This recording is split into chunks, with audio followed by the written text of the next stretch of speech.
Hey fellow Dota fanatics, welcome to Gaming Basics, your one-stop solution for mastering the essentials. Let's dive in and level up together.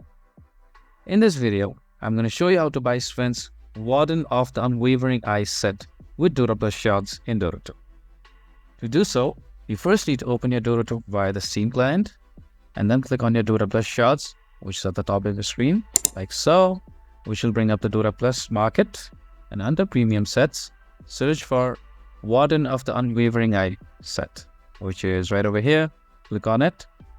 You can preview the set like so, and you can even choose to demo the hero by here, clicking here. And if you want to go through with this purchase, just click on the Shards button right here. And if you have enough in your balance, you can go through with the purchase. But as you can see, I don't have enough to purchase this right now, but you can if you have it.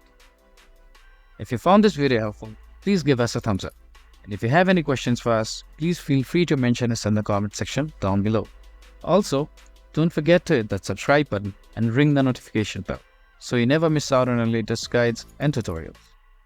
This has been your host, Cease. Happy gaming!